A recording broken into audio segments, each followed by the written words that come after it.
ہیں، گپے بھی لگاتے ہیں اور محبت کا اظہار بھی کرتے ہیں۔ مجھے کل سہیل صاحب کہتے ہیں ان کے بیٹا حافظ قرآن ہے، وہ کہتے ہیں کہ یہ اپنے دوستوں سے کہتے ہیں کہ 27 سال پہلے، یہ حقانی صاحب ہے، 27 سال پہلے ہم کو انہوں نے پتھر مارے تھے، تو یہ ان کا محبت کا انداز ہے۔ تو کہتے ہیں پتھر مارے، یہ 27 سال پہلے انہوں نے ہمیں جوڑا تھا، ہمارا نکاح کرایا تھا، تو جو ہمارے نکاح میں تھے تو اللہ تبارک و تعالیٰ نے ان کو بھی جوڑ دیا۔ سبحان اللہ۔ یہ موقع ہوتی ہیں، تو الحمدللہ یہ اگرچہ تعزیت کا موقع ہے لیکن یہ ہمارے جڑنے کا موقع بھی ہے، محبتیں تقسیم کرنے کا موقع ہے۔ میں رب کی بارگاہ میں دعا کرتا ہوں، چونکہ وقت نہیں ہے، میں صرف میاں ناصر شریف صاحب کا انتظار کر رہا ہوں، یوں آئیں گے آپ دعا کر لیں گے، مجھے آپ سے بھی زیادہ جلدی ہے کیونکہ تو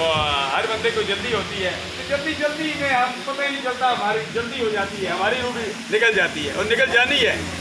پتہ نہیں چلتا۔ آج کل تو بندوں کو ہارٹ اٹیک ہوتے ہیں چلتے قلم چلاتے گاڑی چلاتے بیٹھے انسان کا ہارٹ اٹیک ہو چلا گیا۔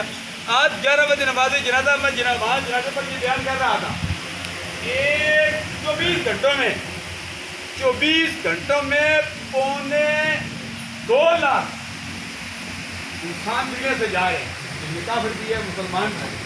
اور 3.25 لاکھ 24 گھنٹوں میں نئے بچے آ رہے ہیں۔ یہ قانونی قدرت ہے، کوئی آ رہے ہیں کوئی جا رہے ہیں۔ آنے والے سلسلہ بند ہو جائے تب بھی بات نہیں بنتی، جانے والا سلسلہ بند ہو جائے تب بھی آنے والا سلسلہ جاری ہے، اور جانے والا سلسلہ بند ہو جائے تو ایک صدی میں ہر طرف انسان نظر آتا ہے۔ اگر جانے والے جاتے رہے اور آنے والا جو سلسلہ ہے جو 3.25 ارب بچے آ رہے ہیں 24 گھنٹوں میں، یہ بند ہو جائے، ایک صدی میں نہ کوئی بچہ نہ